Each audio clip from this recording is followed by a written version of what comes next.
Boleh?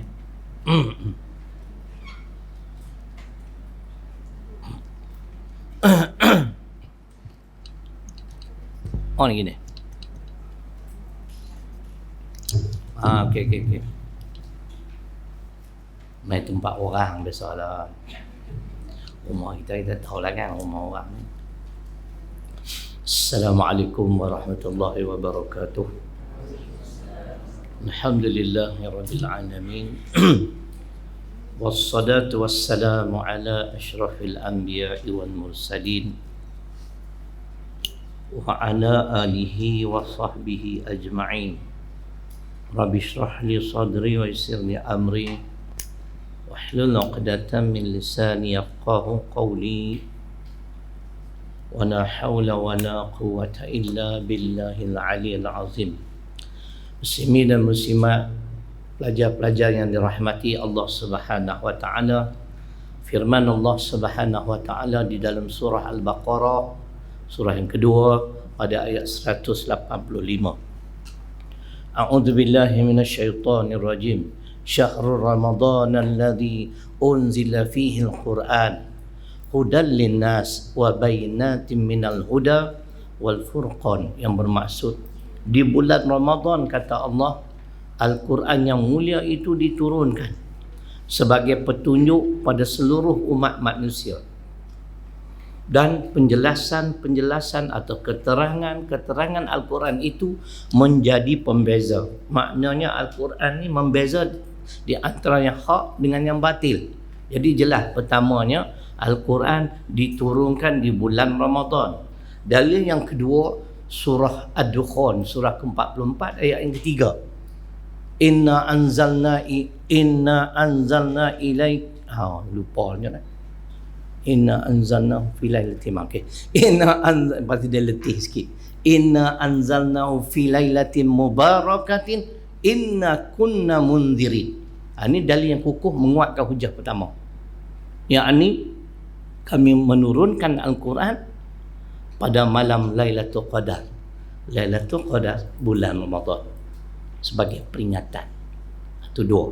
Yang ketiga tentang Al-Quran ialah Allah berfirman dalam surah Al-A'raf, surah ke-7 pada ayat 52. Walaqad ji'nahum bikitab fassalnahu ala ilmin huda wa rahmah liqaumi yu'minun. Dan sesungguhnya, kata Allah, kami telah datangkan kepada manusia, yakni Al-Quranul Karim,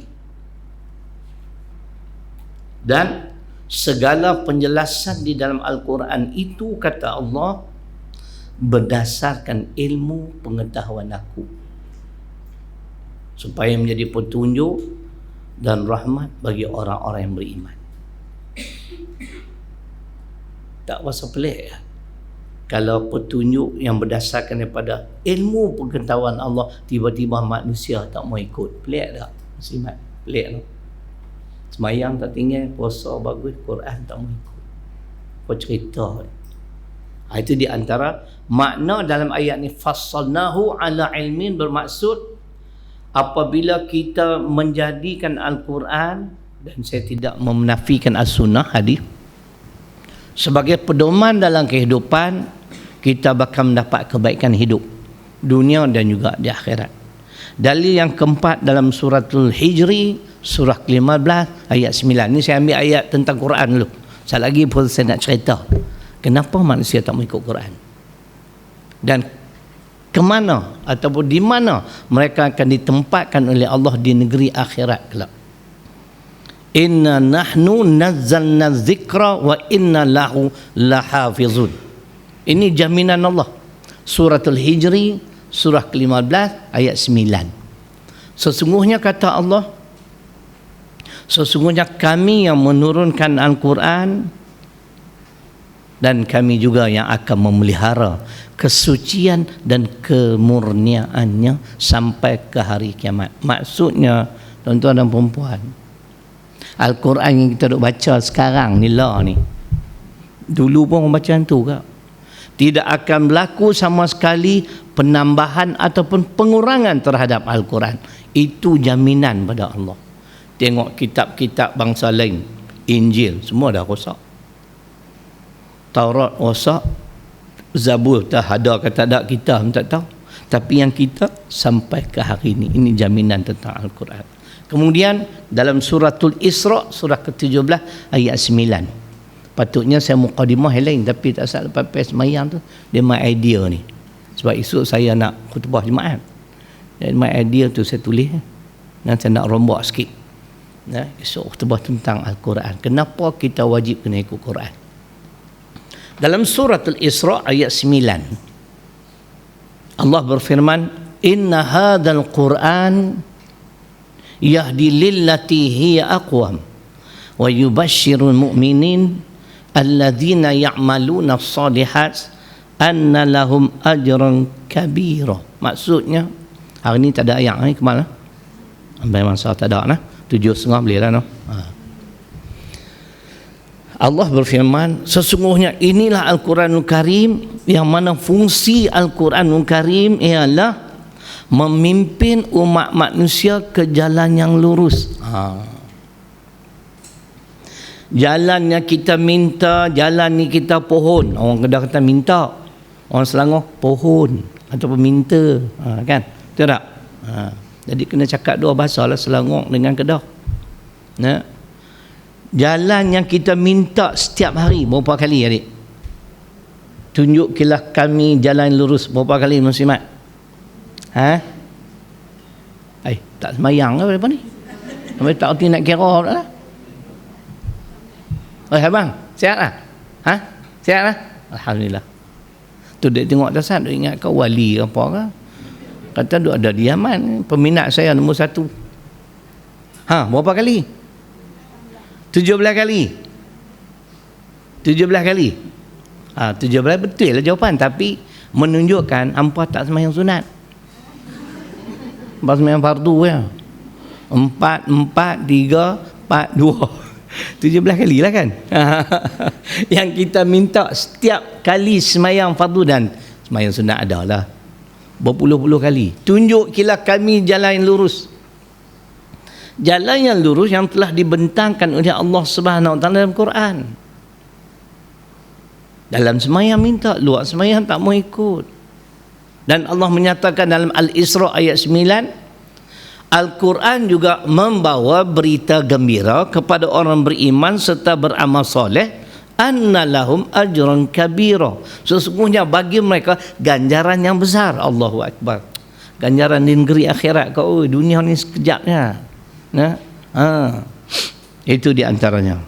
Lagi untuk menjelaskan tentang Al-Quran, surah An-Nahl surah ke-16 ayat 89. Wa nazzalna 'alaikal kitab tibyana likulli syai'. Dan kami turunkan Al-Quranul Karim, kata Allah, untuk menjelaskan segala sesuatu. Apa yang kamu nak ingin tahu, apa yang kamu nak tahu, apa yang menjadi kemusykilan, tak ada dalam Quran, ada dalam hadis. Sebab hadis pun wahyu Tuhan, wahyu perkataan, ataupun wahyu itu ialah kalam Allah. Jadi Allah kata, dan kami turunkan Al-Quran untuk menjelaskan segala sesuatu. InsyaAllah Al-Quran dan As-Sunnah mampu menyelesaikan segala permasalahan, segala kemusykilan, karena ia adalah perintah Allah, ia juga adalah kalam Allah. Baik, kemuncak kepada Al-Quran banyak lagi ayat, tapi saya pilih ni sudah 1, 2, 3, 4, 5, 6, 7 tentang Quran. Tak tahu esok boleh ingat ke tak. So nak khutbah kan, khutbah tak tengok, yang mana ingat je lah. Dalam surah yang ke-6 Al-An'am pada ayat 155, ini kemuncak bila kita bicara tentang Quran. Wa hadza kitabun anzalnahu mubarakun fattabi'uh wattaqu la'allakum turhamun. Apa duk buat lah ni tempat nak masuk ayat Quran tak? Tak masuk ayat Quran. Kami pakar lagi. Kami siap pun, saya sebut masuk keluar Quran. Lepas tengok semua kat skrin. Baik, kena buat tak? Tapi ustaz kena ingat lah surah berapa ayat berapa kan. Ayat bermaksud, dan inilah Al-Quranul Karim yang kami turunkan kepada umat manusia yang banyak manfaat. Tuhan bagi jaminan banyak manfaat. Kena ikutlah. Fattabi'u, maka ikutlah Al-Quran ini. Wattaqu, dan bertakwalah kamu pada Allah. La'allakum turhamun. Mudah-mudahan atau moga-moga kamu bakal mendapat rahmatku. Jadi saya teringat dia tentang rahmat, saya masuk lem lah. Saya tak tulis kan.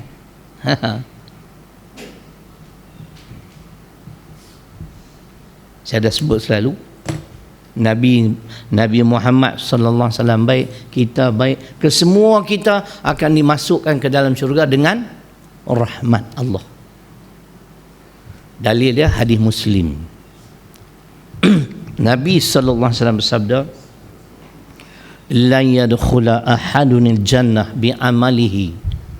Qalu wala anta ya Rasulullah. Qala wala ana illa ayataghammadani Allahu bi rahmatih.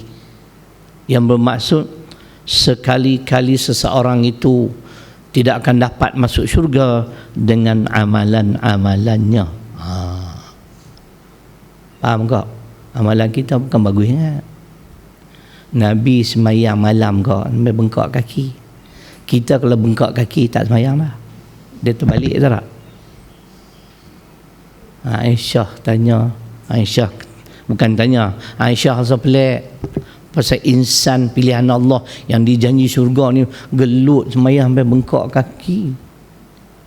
Dia panggil Bamat lah kot nak no. Bamat, kenapalah Bamat susah payah sedemikian?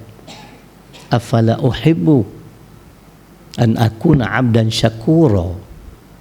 Apakah salah aku nak bukti kepada Allah aku seorang hamba yang bersyukur? Tu dia syukurnya di atas nikmat yang begitu banyak terhadap insan pilihan ini sehingga dia semayang sampai bengkak kaki. Kok kita bengkak kaki tak semayang lah kan? Sakit kepala sikit tak semayang lah, migraine pula. Dia ikmah dia kuat migraine lah. Itulah. Tapi dia kena semayang lah. Jadi cerita macam tu. Jadi sahabat bertanya, adakah termasuk dengan engkau ya Rasulullah? Makna amalan engkau yang begitu bermutu tinggi kan, khusyuk, ikhlas pun tak boleh masuk syurga dengan amalan ya termasuk dengan aku, kecuali orang-orang yang diliputi rahmat Allah. Maknanya lah nak masuk syurga ni dengan rahmat Allah. Bukan Nabi ya, kita tau kan. Kalau tak detail lagi nak dapat rahmat Allah, salah satu dah saya teringat kan, tak ada dalam skrip ni. Lah ni kita tulis surah An-Nisa ayat 175.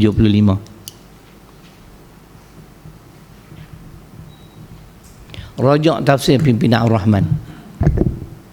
Salah satu usaha untuk mendapat rahmat Allah ialah berpandukan kepada petunjuk Al-Quran. Jelas Allah sebut, fa ammal ladzina amanu billah wa'tasamu bih fasayudkhiluhum fi rahmatin min wa fadlin wa yahdihim ilaihi siratan mustaqima.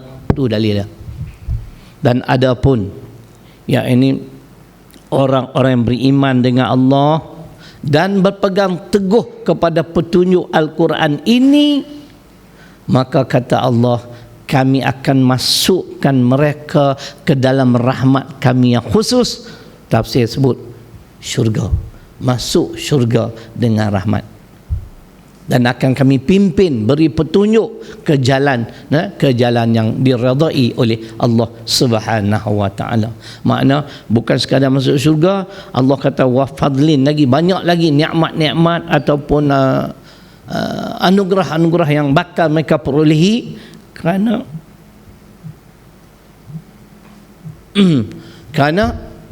ketika hidup di dunia mereka berpandukan kepada Quran. Banyak kurniaannya, dan kemudian mereka senantiasa berada di landasan yang benar, dan insya-Allah akan mendapat keredaan Allah. Itu habis. Itu mukadimah, tak ada apa. Ni baru betul-betul nak ceramah. Hari ni saya nak bagi poin berdasarkan kitab, bukan saya reka benda-benda ni. Nah, apa yang saya ceramah semua dalam kitab. Kita nak dengar hari ni, kuliah ni kuliah setahun sekali tau. Jangan lupa. Kenapa manusia ni tak mau ikut Quran? Siapa? Siapa kau? Pelik no. Sebelum saya menjawab kenapa, apa puncanya, apa sebabnya, kita dengar dulu ayat Al-Quran. Saya suka macam tu. Kita bagi sandaran Quran. Siapa tak ikut Quran, ni dia tempat hampa subilah hampa mati. Di akhirat, di mana mereka akan ditempatkan? Dalam surah Al-Ma'arij. Al-Ma'arij surah ke-70. Bermula ayat 15 hingga 17. Inilah jawapan kepada mereka-mereka umat Muhammad sallallahu alaihi wasallam yang sewaktu hidup di dunia tidak berpandukan kepada petunjuk Allah dan Rasul. Faham tak? Tapi dia main pula kau, dia suruh baca agak link kan. Kalau tidak, orang tertanya mana dalil kena ikut Quran hadis. Kita bagi dalil Quran dulu. An-Nisa 59. Saya tulis ni baru saya tok lain lah. Nah, dia nak buat macam dia main, dia abang baca An-Nisa 59. Ikmal tak boleh dengar sebab martabat dia rendah lagi kan. Fa in tanaza'tum fi syai' farudduhu ila Allah war Rasul in kuntum tu'minuna billah wal yaumil akhir dzalika khairu wa ahsanu ta'wila. Tu dalil dia. Esok kau orang tanya lah, mana dia dalam Quran suruh kita ikut Quran dan hadis? Ni ayat dia. Maka apabila kamu bertelingkah, An-Nisa surah keempat ayat 59 tengah-tengah. Maka apabila kamu bertelingkah di dalam sesuatu perkara, maka kembalilah kamu merujuk kepada Allah. Allah makna Al-Quran. Dalam masa yang sama Rasul makna sunnah atau hadis. Sekiranya kamu beriman kepada Allah dan hari kemudian jaminan Allah yang demikian itu adalah lebih baik dan lebih elok kesudahannya. Allahu Akbar. Jadi selama mana kita berpandukan Al-Quran dan As-Sunnah, natijahnya insya-Allah baik. Tapi kena dengar pada mulut Nabi juga kau. Kau tak syok Quran ya kan. Hadis Muslim dia abang kan nak buat macam mana? Taraktu fikum amrain ma in tak tulis lu.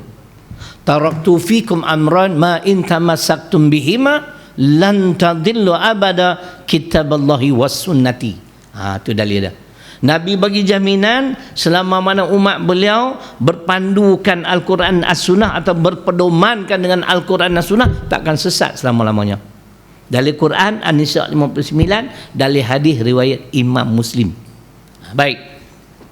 Dalam surah Al-Ma'arij yang saya sebut tadi, surah ke-70 bermula ayat 15 hingga 17. Allah Subhanahu wa taala berfirman, "Kalla innaha lawza nazza'atan lisyawa tad'u man adbara wa tawalla." Ini jawapannya.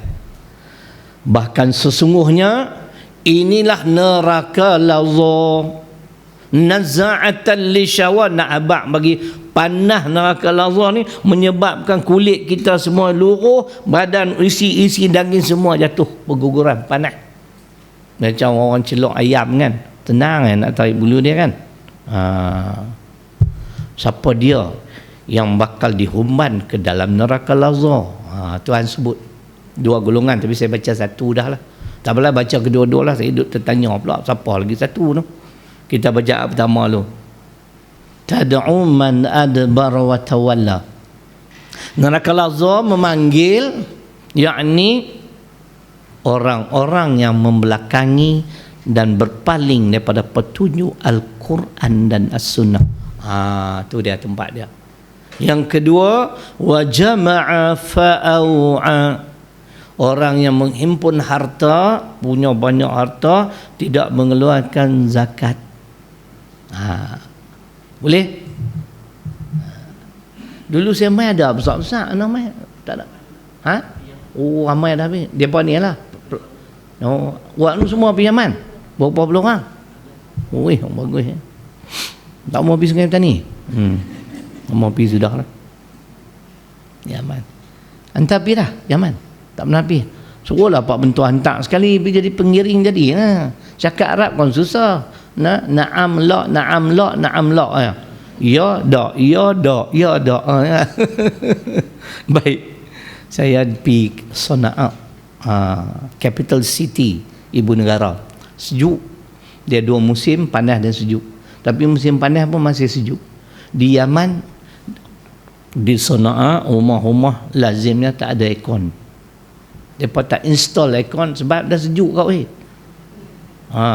Kan? Kereta pun tak ada aircon. Memang sejuk. Syok. Kena musim sejuk tu kan, sambil tengok TV, dia kena pakai comforter. Macam lebih kurang kan selimut lah. Selimut. Kan? Selimut lena ayam tu. Sejuk kat weh. Ui. Pagi-pagi pergi masjid, semayang berjemaah. Kita tak biasa basuh kaki. Kan? Allah celuk-celuk kaki tu. Sejuk macam ais. Yang kata Sana'a tu. Negara termiskin di dunia. Kan? Allah nak buat macam mana uji mereka. Dan mereka ni ada bermacam-macam mazhab Syiah di sana. Syiah yang betul satu je, Syiah Zaidiyah. Sebab tu saya lebih cenderung mengatakan bukan semua Syiah tu sesat. Zaidiyah insya-Allah tak sesat. Baik. Jadi dua golongan ini bakal dicampak ke dalam neraka lazza. Yang pertama ialah golongan yang membelakangi dan berpaling daripada petunjuk Al-Quran dan As-Sunnah. Ni nak bahas. Pasal apa orang tak mau ikut Quran? Banyak sebab. Saya sebut 3 tu dah lah. Sampai pukul 3 kan? Sekejap. Saya main awal tadi tu. Saya main buat macam rumah saya sendiri tu, masuk bilik tu. Kan? Dia terus permisi tidur. Saya bab masa ni saya cukup jaga. Saya sampai tadi kak pukul berapa? Pukul 12. 2 jam. Saya keluar 10.45, pukul 12 sampai dah. Tapi saya taruh bilik tu bilik rehat. Pergi masuk buat macam rumah ni, buka aircon ikut suka aku lah. Belorak apa? Kan? Tu rumah pakai duk tarikkan selimut lagi. Nak telefon pun kesian lah. Duduk kan tu. Tak lena pun, saya tak lena. Jenis warak kan. Nak lena apa? Malam tip tak gelak ni. Baik. Ayah apa nama? Allah. Masya-Allah. Rauf. Orang sama gagah di sana kan, kampung depa tu semua hebat-hebat, semua sama gagah. Semua kuat-kuat. Kan? Saya letak 3 golongan sudahlah. Inilah punca kenapa umat Muhammad sallallahu alaihi wasallam tak mau ikut Quran. Sedangkan tadi hujah saya punya banyak kau buat Quran. Tak mau ikut. Pertamanya kerana ada di kalangan umat Muhammad sallallahu alaihi wasallam yang menjadi pengikut syaitan. Tu cerita dia. Pengikut syaitan. Tak percaya ke? Kita bagi dia Al-Quran. Cuba dengar firman Allah. Surah Al-Baqarah ayat 208. Kak tu duduk cek ayat Quran lah. Cek ayat Quran kan? Bagus ya. Ingatkan cek ayat Quran duduk tekan-tekan tu. Ya ayyuhalladzina amanu udkhulu fis-silmi kaffah. Tengok di penghujung ayat. Wala tattabi'u khutuwati syaitan innahu lakum aduwwum mubin. Yang bermaksud, wahai orang-orang beriman, masuklah kamu ke dalam Islam secara keseluruhannya dan janganlah kamu mengikuti jejak langkah syaitan. Sesungguhnya syaitan itu musuh kamu yang nyata. Yang ni pun kena hurai agak kau. Apa maksud masuklah ke dalam Islam secara keseluruhannya? Saya nak rujuk kitab senangnya. Ni mana muslimat yang pencen-pencen ada, belilah buat di rumah. Tafsir Profesor Mahmud Yunus, Arab Saudi, lepas tu Pimpinan Ar-Rahman, 3 ni bercukup dah.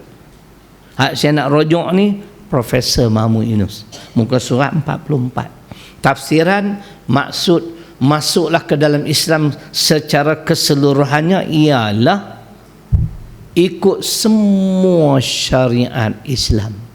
Bukan setengah syariat kamu amalkan, setengah syariat kamu tinggalkan. Tak boleh macam tu kak.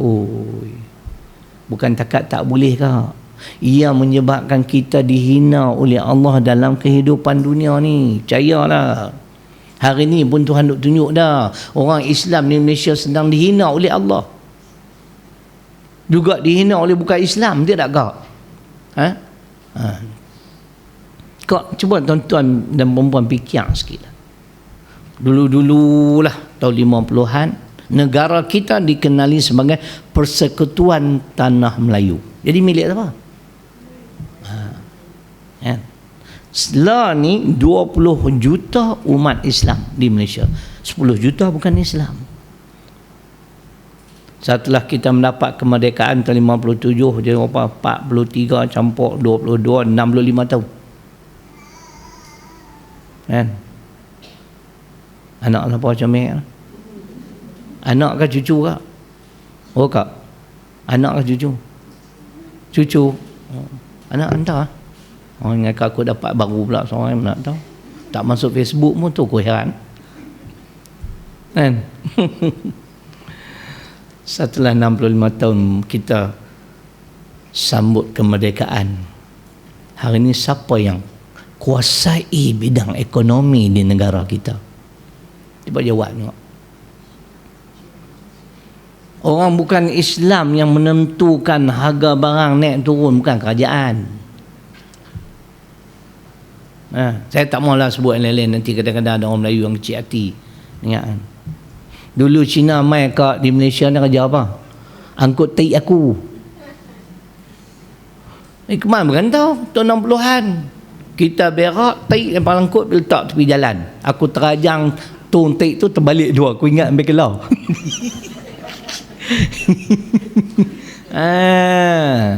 Dulu dia pemain dulu mula-mula. India P Estate. Ekonomi hari ni China dan India pegang, Melayu tak ada apa. Dia sorok gula kelang kabut, dia sorok minyak kelang kabut, dia sorok tepung, semua kelang kabut. Kak, yang ada kat Melayu ni sikit lah lagi kuasa politik. Itu pun duk berkelahi punya haprak punya pemimpin ni, tak sedap. Mari saya baca dari Quran. Kita tak ikut, kita tak amal ajaran Islam sepenuhnya, kita jadi hina. Dalam surah Al-Baqarah di pertengahan ayat 85, muka surat 18, tafsir Profesor Mahmud Yunus.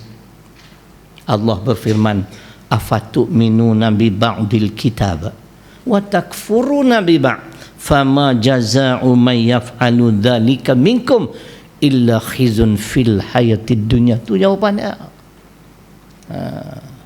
Selama saya duduk ceramah ni lah tuan-tuan, tak ada lagi lah orang komen tu tak betul. Sebab aku boleh sebut muka surat bila hampa tengok sendiri. Saya bukan nak bangga. Kira saya di antara yang cukup lantang di Malaysia, tapi tak ada negeri yang ban saya. Tak ada. Penang 2-3 orang di antara Husam lah, sebut pilih sikit nama dia. Husam kalau dengar jangan marah kat aku. Saya peminat dia. Kan? Dia kena ban. Dia Ustaz Syarkawi nak ban apa? Pilih dia buat cara dia pak. Saya ada kok. Kedah ni negeri kita. Sampai mereka bagi penghormatan pula. Jabat agama bagi penghormatan macam mana? Patutnya masjid tu, jemaat hari tu, hari Jumaat, mereka mengadakan mesyuarat agung. Tapi oleh kerana saya nak khutbah, cancel mesyuarat agung. Oh tu dia. Selangor tak ban saya. Kan? Alhamdulillah. Sebab saya, prinsip saya, kita bercakap ada sandaran dan jangan takut. Pasal saya banyak cakap politik. Bila cakap politik kena ada sandaran. Tak cakap politik tak apa. Orang tak marah. 30 tahun nak kau. 30 bloody years, you know.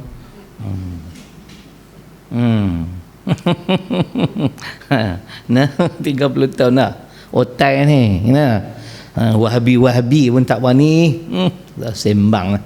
Kan? Mai aku nak hentak dengan Quran hadis ni, hampa seorang yang boleh, orang lain semua tak. Pi perlih depa tak berani kacau saya. Wahabi. Saya pergi perlih. Kutlah nak mai serbu kan, try nak tengok. Kan? Aku bukan nak bagi Quran hadis, aku nak buat penumbuk orang lain. Cengeng ustaz ni dengan main-main. Nah, itu cerita dia ayat tadi. Apakah kamu beriman dengan sebahagian kitab dan kamu kufur dengan sebahagiannya lagi? Sesiapa yang beramal sedemikian, Allah kata apa? Sebagai balasan, Allah akan timpakan kehinaan di dalam kehidupan di dunia. Hari ni nampak. Minta maaf lah, cuba pergi tengok syarikat-syarikat gergasi. Hap-sap-sap. Hak jawatan tinggi siapa pegang? Melayu ada kerja tapi jawatan besar. Saya pun baru tahu. Ya. Kadang-kadang minta maaf lah. Hak yang pegang jawatan besar tu kerja bukan antara mana pun. Tapi bila dapat bonus Hikmal 9 bulan gaji. Orang bawahan ni gaji pun rendah. Bagi sebulan. Tambah lebih kerja Kelang Cina, confirm kena buli. Anak saya kerja 3 tahun, lama lah, gaji baru 18. Cina tu baru masuk terus 18. Saya kata ham berhenti kerja, aku tak boleh, saya kopi bakar Kelang tu naya, aku cengeng. Tu anak saya kata nak buat kerja apa, balik main duduk dengan aku lah, anak bapak. Saya telefon adik saya, weh, hang bagilah kerja dengan hang adik anak aku ni, kan? Duk ada Kuala Lumpur. Mula-mula peringkat awal tu syok lah, bila COVID ni Allah macam-macam. Nah, gaji pun dia hanya mampu bayar lingkungan 60% saja. Kalau gaji 5,000 dia 5,000 lebih pun tak cukup. Saya tahan balik mai pula, saya nak suruh balik dah. Kan? Tak apa-apa, relax. Kenapa? Anak bapak. Kenapa dia relax kak? Dia tak ada duit, dia WhatsApp mai kat aku. Dia pun ingat pok ni korporat. Saya warning jangan berhutang dengan Alung. Kalau nak berhutang dengan Syahrilung boleh. Pok dia. Banyak mana dia hutang aku, tak tahu mak dia duk bunyi. Hang ni hutang bila nak bayar? Saya tak salah anak ni ribu hang ni cerai. Saya kata, orang perempuan kan, biasalah kan. Dah dia angguk tu ya tu.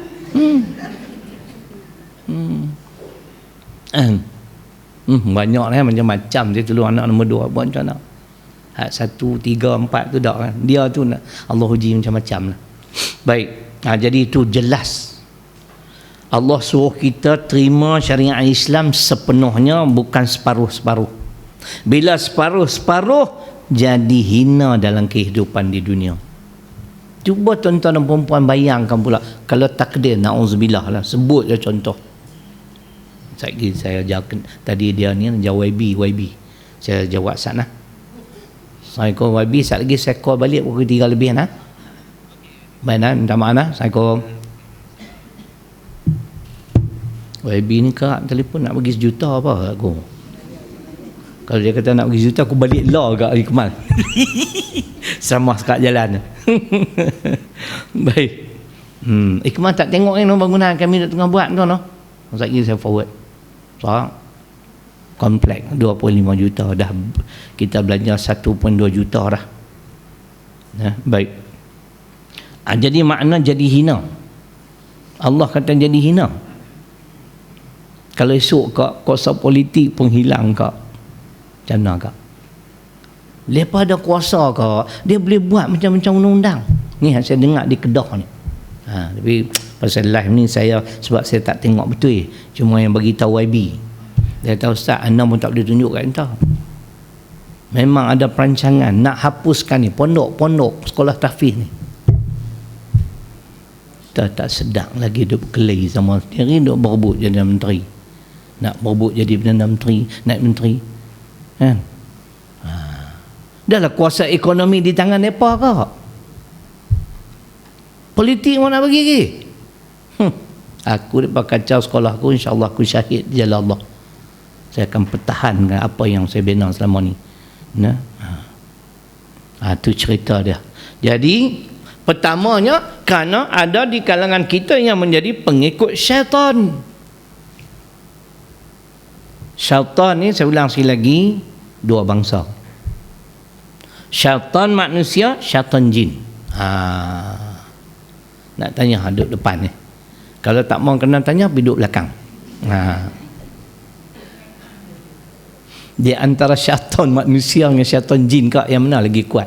Dia punya pujuk rayu, godaan dia yang mana lagi kuat? Syaitan manusia. Kalau syaitan jin tak kuat lah. Oh, tak nampak. Tapi syaitan jin ni sebab dia pun ajak sahabat Nabi. Baca ayat kursi aku lemah. Baca ayat kursi aku lemah. Ni yang kita Riyadhus Salihin ada, aku tak salah. Tapi syaitan manusia kalau baca ayat kursi, dia jadi lemah tak? Nak bagi lemah nak buat macam mana? Ambil kerusi, kan? Hentak kepala dia. Mana dalil Quran yang mengatakan syaitan itu dari kalangan manusia dan jin? Surah ke-6 Al-An'am ayat 112. Ni yang kita tak sedar ni, kita dah jadi pengikut syaitan. Syaitan manusia, engkau jawab tu memang betul. Wa kadzalika ja'alna likulli nabiyyin aduwan syayatin al-insi wal jinni. Dan demikianlah kata Allah, kami jadikan kepada setiap nabi, rasul, orang-orang beriman ada musuh. Siapa dia musuh mereka? Musuh nabi, rasul, orang beriman. Syayatin, plural, jamak. Syaitan, syaitan. Yang terdiri al-insi, syaitan manusia, wal jinni, syaitan jin. Hati yang tinggalkan Islam, dipujuk, dirayu. Orang jantan ni kalau perempuan dia pujuk kat lembek, ustaz pun tak boleh pergi. Kan? Dia hantar syaitan manusia betina jam ustaz pun. Kan, itu cerita dia kan, dia pujuk, dia rayu, lebah ngayak tu, ya Allah, kan? Syaitan jin kita tak bimbang. Saya buat terang tuan-tuan, bukan saya nak takbur ni kelebihan saya lah kot. Ikmal bukan tahu, di kampung saya tu ada jin, tapi jin tu dia paling takut dalam kampung tu aku. Loh, dia abang. Anak saya boleh cerita, saya punya gelak. Ada sekolah agama sebelah rumah saya tu, sekolah Islam. Jadi itulah histeria kan. Jadi tak sedar diri lah. Panggil lah ustaz tu, dia belajar bab rawatan perubatan Islam ni. Dia tanya, hang siapa? Aku pegang. Alah hantu salah, aku tak ada takut kat siapa pun kampung ni. Oh tu, aku takut seorang. Siapa dia tu? Rumah bumbung hijau, rumah Ustaz Syarilung. Dia kenal nama aku, Syaril. Aku pun seram lu rumah. Apa amalan tak tahu, sampai jin pun takut kat saya. Dan kadang-kadang minta maaf, saya dengar ada agak ustaz-ustaz kata balik tengah malam ceramah dia nampak. Saya tak pernah nampak apa pun. Pasal dia tengok aku berlari dah apa. Yang aku duk jumpa tengah malam babi hutan banyak. Duk keluar melewat kata. Kan, itu cerita dia. Bukan kita takabur lah. Kita apa pun saya ulang sekali lagi lah. Alhamdulillah, rupanya ada hikmah lah. Hikmah COVID-19 ni. Dah 2 tahun dah saya tak tinggalkan doa ketika keluar rumah. Bismillahirrahmanirrahim. Allah wala haula wala quwata illa billah. Takat tu ya. Jangan tambah al-azim. Al-azim tu bid'ah.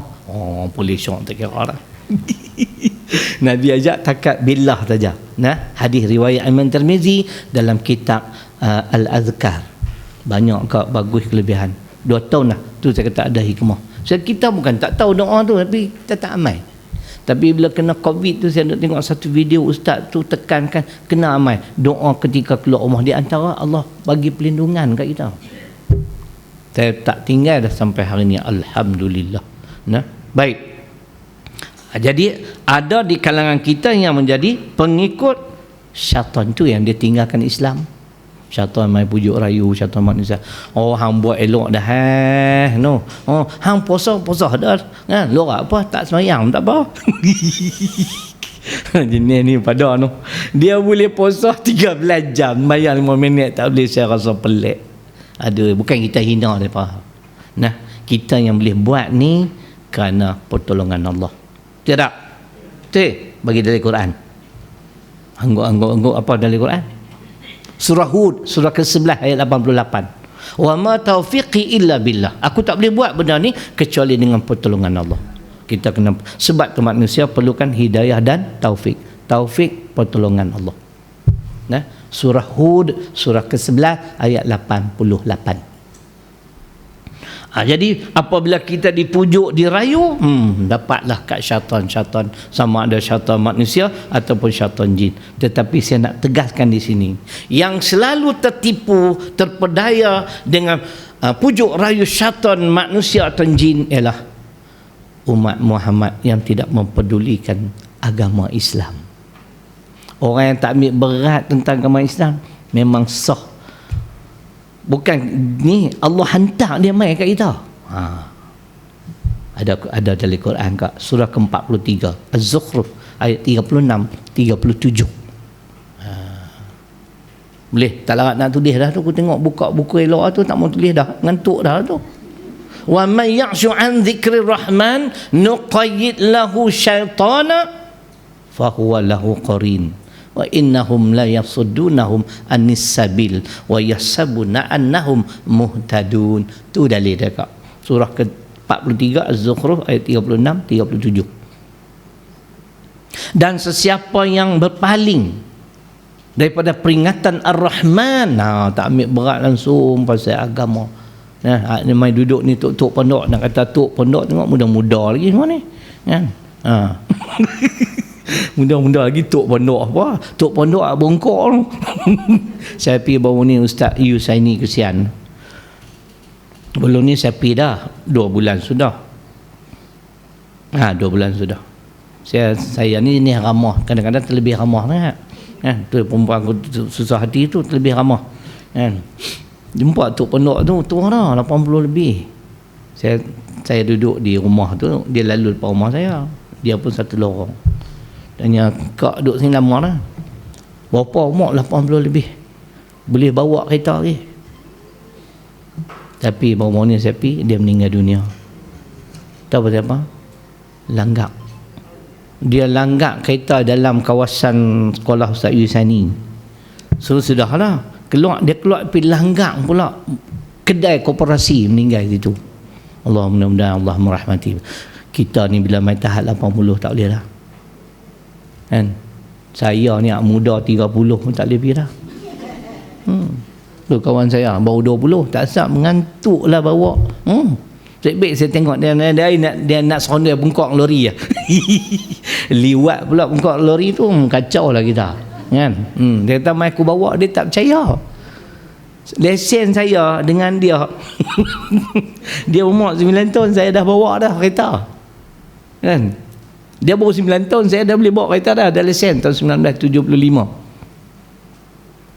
Dengan anak kesian nak besar itu, saya tegur dia. Dia punya sonok lah tuk pondok tu. Saya kata, saya saja melawak.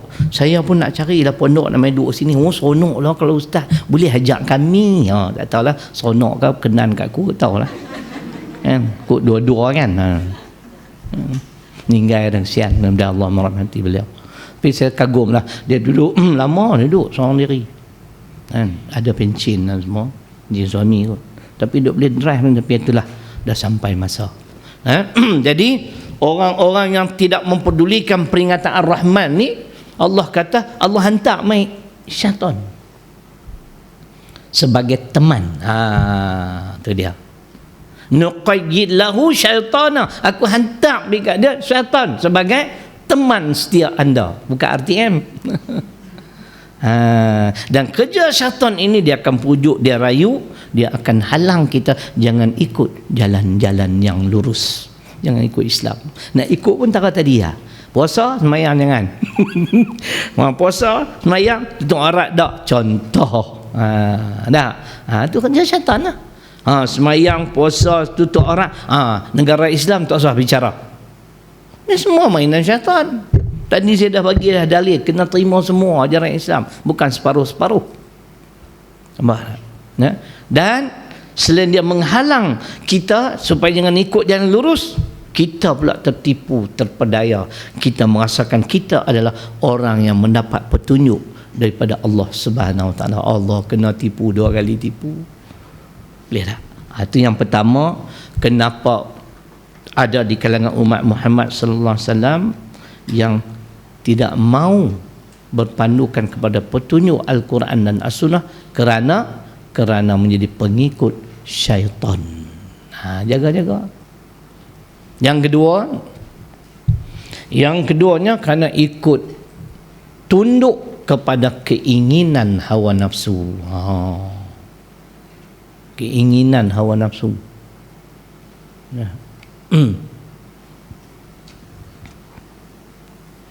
Bila sebut tentang hawa nafsu ni, saya kena baca hadis ke-41 riwayat Imam Al-Hakim daripada kitab Matan Arba'in, kitab 40. Nabi sallallahu alaihi wasallam bersabda, la yu'minu ahadukum hatta yakuna hawahu taba'an lima ji'tu bih. Tidak sempurna keimanan kamu. Iman saya takkan sempurna, tuan-tuan dan puan-puan, sehingga Nabi kata hawa nafsu kamu tunduk kepada ajaran yang aku bawa. Jadi macam ni lah, nak buat contoh bagi senang nampak. Kalau Nabi bawa 10 ajaran Islam, kita baru beramal 9, makna iman belum sempurna. Wajib kena beramal 10/10 macam ayat tadi. Masuklah kamu ke dalam Islam secara keseluruhan. Kerana keinginan hawa nafsu ni, kerana tunduk kepada keinginan hawa nafsu ni yang menyebabkan ada di kalangan kita yang tidak beramal dengan ajaran Islam sepenuhnya. Buatlah. Tapi ingat, Nabi bersabda, hadis lain riwayat Tabrani, salasun muhlikatun, 3 perkara yang membinasakan manusia. Yang pertama, syuhun muta', yakni sifat kikir yang diikuti. Dengarlah, kikir dan bakhil ada perbezaan. Kikir lebih kedekut daripada orang bakhil. Bakhil ni untuk diri dia belanja, orang mampu dia tak belanja. Kikir ni untuk diri dia pun tak mau, orang lagi tak. Tu tahap paling teruk, kikir. Sebab tu saya setuju haji bakhil tak bakhil. Sebab apa? Bila Cikgu Muni pergi rumah dia bagi RM1,000. Jadi esok kalau nak kutip derma Ikmal, hantar ustazah pergi. Hantar ustaz, dia bagi RM1 kan. Ada beza kikir dan bakhil. Kikir ni kedekut sungguh. Orang Kedah kata kedekut tak ada masin, kedekut piang. Wah, ada piang lah. Kan? Itu cerita. Yang kedua, wahawan muttama', hawa nafsu yang dituruti, binasa kita. Bila kita tunduk pada keinginan hawa nafsu, itulah menyebabkan kita tak ikut Islam. Yang ni aku tak pun nak syok. Mayang tutup aurat tak mau. Kan? Puasa, mayang tak mau. Saya pelik. Saya kalau diberi pilihan ni, Kemal, aku pilih semayang. Puasa aku tak larat. Ni letih ni. Kan? Tu nasib baiklah sahabat tu bawa. Kalau saya bawa pakai lena sekat jalan. Kan? Bawa ni dia sibuk. Saya keluar kuliah subuh, kuliah duha, lepas tu lajak pergi pula satu tempat. Punya letih lah. Tuhan saja mengetahui. On the way tu sampai melelong kita. Belah balik okey sikit.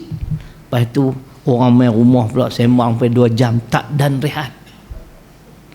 Hari esok kau flat. Letih lah lepas subuh ni, tak boleh dah orang nak buka pintu mata dah. Orang kata tak boleh tidur lepas subuh kan. Siapa kata aku duduk tidur tiap hari? Kau suka aku nak tidur kan. Saya tidur daripada 6.30 pagi sampai 11.30. 5 jam tidur, mangkit sampai ke malam cerah mata. Tak boleh pergi kumpulan drive jauh-jauh. Syukurlah ada sahabat-sahabat duk bawa. Sebab tu saya beritahu ustaz-ustaz ni muda-muda tak apalah. Kalau main umur macam kami ni tak boleh, kena ada pembantu kan. Tapi dia muda dia pun dia mengantuk tadi. Cerita mai aku bawa, dia tak percaya lesen aku ni lesen kopi, betul tak? Kan? Kerana hawa nafsu tu manusia jadi macam ni. 10 ajaran dibawa oleh Nabi, 9 kita amal. Makna ada lagi hawa nafsu kita tak berkenan. Tak berkenan tu rosak akidah. Tak sempurna iman. Dengar ayat Quran. Kata tadi saya baca hadis. Nak baca Quran, Al-Jasiyah surah ke-45 ayat 23. Kalau ada tafsir Arab Saudi ni, ayat ini daripada muka surat 818. Afara'aita man ittakhadha ilahahu hawa wa adallahu Allah ala ilmin. Tu Tuhan sebut. Muhammad, apakah kamu tidak melihat orang-orang yang menjadikan hawa nafsunya sebagai Tuhan? Kami biarkan mereka hidup di dalam kesesatan selama-lamanya. Siapa-siapa yang bertuhankan kepada hawa nafsu, memang Allah biar, Allah tak bagi hidayah, biarlah dia hidup dalam kesesatan selama-lamanya. Bertuhankan hawa nafsu maksudnya apa-apa perintah Tuhan yang mudah, yang menguntungkannya, dia nak ikut. Yang sulit, payah, nak merugikan, tak mau ikut. Itu bertuhankan hawa nafsu. Maksudnya orang jenis ni Allah tak bagi hidayah selama-lamanya. Boleh faham? Al-Jasiyah surah ke-45 ayat 23. Jadi yang membinasakan kehidupan seseorang ialah ikut hawa nafsu. Yang ketiganya ialah wa'jabu mar'i bi nafsih. Kagum terhadap diri sendiri. Macam puak-puak Wahabi ni lah. Depa ya betul kemal. Semua orang tak betul. Aku geram tunggu dengan depa ni. Depa ada seorang tuan tak ustaz. Debat dengan depa bagi lunyai. Aku tak mau debat, aku nak ajak boxing perdana. Aku nak tumbuk kau-kau lagi buat-buat ni. Hampa seorang lah. Kalau saya kata ni orang tak kita app lah, mereka mana duk baca Al-Quran. Tu ada tokoh Wahabi Malaysia, saya tengok video ayat panjang, saya nak baca ayat tu, dia baca sikit agak tu macam mana hang duk kata hang hebat pada Imam Syafi'i, kita lah semua apa, baca khutbah baca banyak tu, ayat tu panjang sekali ada berkaitan dengan perbahasan saya tentang hawa nafsu. Saya tak boleh ingat apa-apa ni. Saya macam ni lah pandangan saya. Kalau hampa rasa betul, hampa buat sudah, jangan paksa orang. Saya pernah tanya seorang ulama, Tuan Guru, saya pun kadang-kadang keliru Tuan Guru. Pandangan ulama A macam ni, B macam ni, C macam ni. Itu kita nak ikut yang mana? Ni dia, saya tak mau sebut nama dia. Dia kata, almarhum kata, anda yakin yang mana? Kalau anda yakin dengan pandangan A, tapi jangan merendahkan pandangan B dan C. Masing-masing ada hujah. Nampak tak? Imam Syafi'i bukan jalan-jalan. Hafal Quran. Puak-puak Wahabi Malaysia, Quran pun tak hafal. Kau nak sebut surah sekian-sekian, tak lagi tak ada. Hadis, duk baca hadis tu ya. Duk pusing hadis tu lah. Kan? Ni pada dengar esok serang kau. Hampa benda serang kau ni muka hamba. Ustaz dia hampa belilah try dengan aku tengok. Kau nak rimbuk hampa kau-kau. Tak salah kagum sangat. Fala tuzakku anfusakum, tu dari Quran surah ke-53 surat An-Najmi ayat 32 menyokong sabda Nabi yang membinasakan manusia ialah apabila manusia itu menganggap diri dia yang terbaik. Jangan kamu anggap diri kamu yang bersih. Huwa a'lamu biman ittaqa, aku tahu siapa di kalangan kamu yang bertakwa. Kita semua ada kekurangan. Saya ada kekurangan. Depa pun ada kekurangan, tapi depa pun ada kelebihan. Aku tak ada kelebihan. Kan? Tak usah duk condemn orang sudah. Ni sampai condemn ulama-ulama Islam tu saya tak tahan kan tu. Yang paling kuat daripada serang Ustaz Muhaizat lah. Tu nombor 1 lah Ustaz Muhaizat tu, ada lagi dah. Ni yang duk kenal lah pula Wadi pula, kenal Wadi. Hampa tahu tak aku dengan Wadi tu apa dia? Hampa tak tahu. Lain kali kita cerita pasal dia. Hari ni kita tangguh dengan tasbih kafarah. Saya kenal Ustaz Wadi ni ketika dia berumur 9 tahun. Saya pernah mengajar dia kat bukan ajar agama, English, you know. Where? Sekolah Islah. Dia anak murid saya. Dan beliau pernah berkhidmat dengan sekolah saya 2 tahun. Sebelum dia embark, dia teroka yang baru. Lah sasaran ni masuk dalam WhatsApp. Kisah dia jawab balik Tomahan Wahbi. Jabatan Mufti Perlis. Tu dia. Ya. Kalau kita tu kata fitnah, hampa fitnah orang pula, ambil wadi lawang depa. Wadi tak boleh makan cekak, panggil aku. Aku nak pergi tabuh sekong. Aku pun tak boleh makan cekak, aku tarik Abang Latif main sama. Saya kenal Abang Latif ni lama dah. Jangan terkejut pula dah. Lama dah puluh tahun dah. Baik.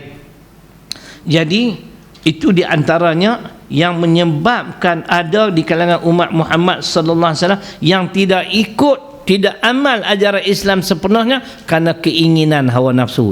Kalau boleh siapa ambil ada tafsir pimpinan Ar-Rahman tu dekat dalam ruang semayang. Saya nak ambil dah tak sah. Tapi takut orang punya. Saya nak bagi tuan-tuan tak pasal saya ambil. Boleh berjalan, boleh kan? Tak ada wayar no? Ada. Tu ada dekat tu kat Papa Rehat tu. Ada tu. Sak Jawi tu. Tadi ustaz pegang lah. Nak ambil takut orang kan. Kau tak saya nak bagi dengar ayat ni. Ayat ni yang tokoh Wahbi baca sikit. Saya bukan merendah-rendahkan dia sebab dia sombong sangat.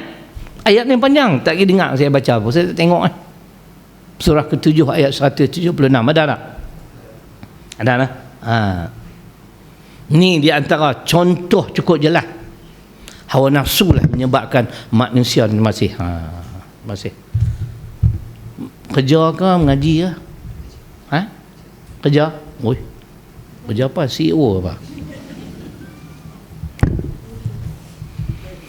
Dengar, ni contoh ulama Bani Israel yang bernama Bala'am bin Ba'ura. Dia tahu sebab apa? Dia ni dua-dua sekali tertipu dengan dunia, tunduk pada keinginan hawa nafsu dia. Surah ke-7 Al-A'raf ayat 176. Saya baca saja, dengar terjemahan. Walau syi'na la rafa'nahu biha walakinnahu akhlada ilal ard wattaba'a hawahu famathaluhu kamathalil kalbi in tahmil alaihi yalhath aw tasrukhu yalhath dzalika mathalul qaum alladzina kadzabu bi ayatina faqsusil khasasa la'allahum yatafakkarun. Tokoh Wahabi dia baca kak sikit nah. Ni panjang saya baca sepenuh. Dengar ayat. Dan kalaulah kami kendaki, nescaya kami tinggikan pangkatnya dengan sebab mengamalkan ayat-ayat itu. Tetapi dengar nah, inilah kesalahan Bala'am bin Ba'ura, ulama Bani Israel. Tetapi ia bermati-mati cenderung kepada dunia dan menurutkan hawa nafsunya. Dia dua terus kau. Dia manusia yang paling rugi. Pertama, dia tertipu dengan dunia. Yang kedua, dia ikut keinginan hawa nafsunya. Ni ulama. Sebab tu ayat ni juga mencela, menemplak orang-orang yang faham agama. Cuba dengar.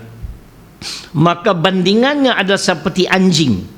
Jika engkau menghalaunya, ia menghulurkan lidahnya termengah-mengah. Dan jika engkau membiarkannya, ia menghulurkan juga lidahnya termengah-mengah. Demikianlah bandingan orang-orang yang mendustakan ayat-ayat kami. Maka ceritakanlah kisah-kisah itu supaya mereka berfikir. Jadi kerana hawa nafsu lah Bala'am bin Ba'ura mati kapi. Sebab apa? Dia menentang dakwah Nabi Musa dan Nabi Harun. Dia memihak kepada Bani Israel, memihak kepada Fir'aun. Kata almarhum Tuanku Haji Saleh Musa, cara Fir'aun nak tarik sokongan Bala'am ni, dia panggil bini Bala'am pergi ke istana. Setiap kali nak balik, dia bagi hadiah lumayan. Orang perempuan suka lah. Gelang donat kan? Tahu gelang donat kan? Tak tahu? Tak ada? Tak pakai? Gelang tepung bungkui kan? Kan? Tu cerita dia. Nah, bila balik Tok Guru kata dia tunjuk kat suami dia, tengok abang. Kalau abang memihak kepada Fir'aun, lama dah kita hidup kaya. Tu dia.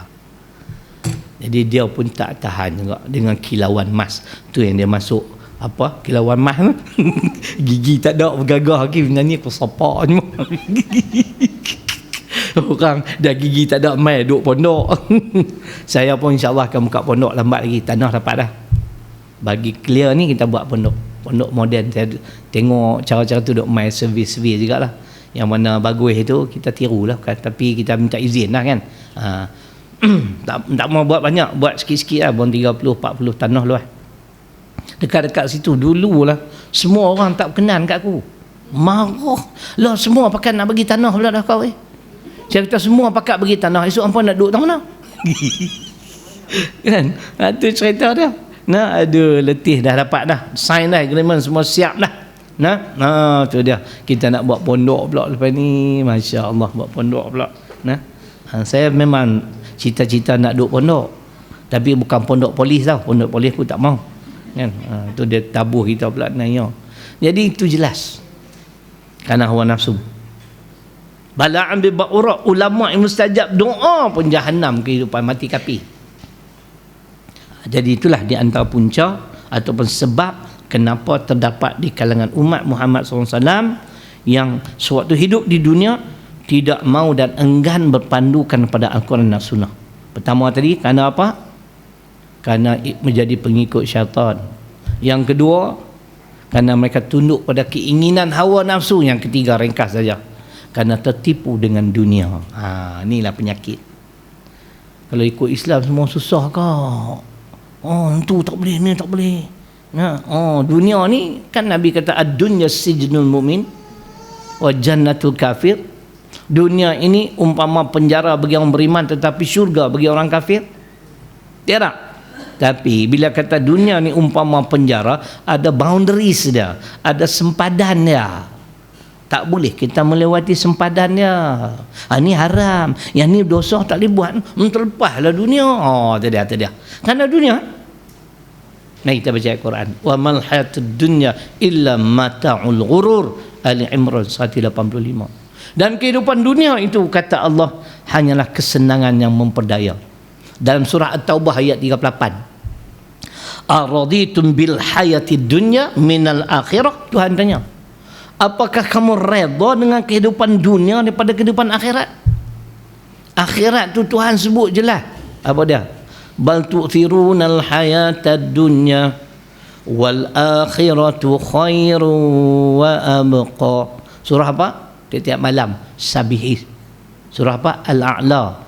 Surah ke-87 ayat 16 dan 17. Bahkan kamu ni mementingkan dunia, kehidupan dunia semata-mata, sedangkan akhirat itu lebih baik dan lebih elok kesudahannya.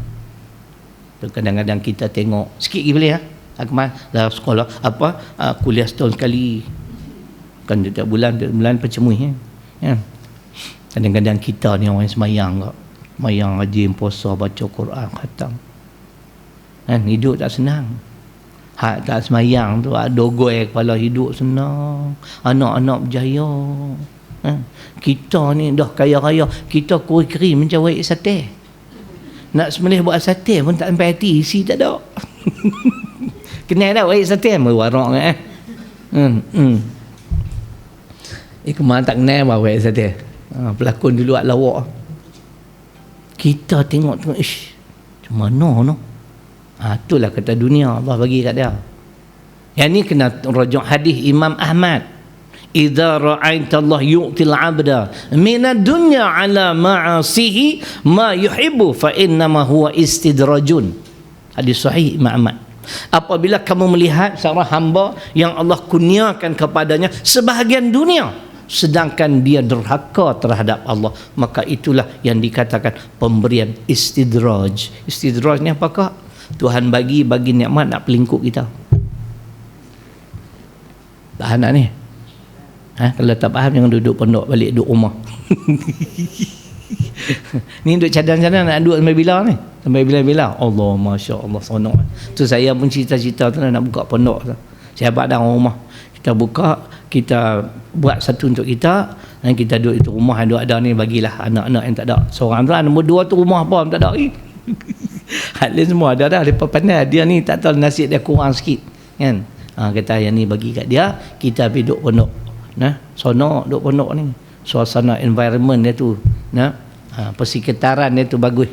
Dia ialah Imam Ghazali pun pesan macam tu. Bila kita nak migrate, kita nak berpindah randah atau hijrah, nak ke suatu tempat, tengok dulu persekitaran tempat tu baik ke tak. Kan? Kalau persekitaran tak baik, jangan pindah. Tengok masjid dia, surau dia hidup tak? Hidup cantik. Ada pengajian, ada macam tu tempat yang terbaik. Manusia tak akan jadi baik melainkan dia faham agama. Man yuridillahu bihi khairan yufaqihu fiddin. Baik. Jadi maknanya, adakah Islam menghalang, tidak membenarkan kita ambil dunia? Boleh tak? Tu kadang-kadang bila kita ceramah, tergantung orang marah kat Islam. Teman, dopo nak main abang tak boleh ambil dunia. Boleh, tetapi utamakan akhirat. Priority. Cakap orang putih sikit tau. Sikit-sikit nak cakap orang putih no? Dalam Quran Al-Qasas surah ke-28 ayat 77. Ni dalil yang jelas. Wabtaghi fima atakallahu daral akhirah wa la tansa nasibaka minad dunya. Kan Tuhan sebut. Dan dengan kurniaan kami, carilah untuk kebahagiaan di negeri akhirat, tetapi jangan lupa keperluan kamu dalam kehidupan dunia. Ustaz kena ada agak kereta. Takkan nak suruh naik motosikal bila Sungai Petani jenuh. Sebelum subuh kena keluar lah. Naik kereta pun keluar awal. Hampa duduk tidur lagi tadi. 10.45 keluar rapung kan. Dan basuh baju apa semua. Oi, bagus ni suami misali tu. Sejak rumah saya tak sihat ni, semua aku buat sendiri lah. Kau nak buat macam mana? Basuh baju apa semua kita sendiri, tu baru keluar. Tengok 10.45 cantik keluar sampai ke 12 tak ada lorak apa. Tak kalut sangat. Saya pun nak abang ni hanya bawa laju-laju takat 300 sudahlah tekan. Tengok tak meter dia ada dekat 200 jadi tak boleh.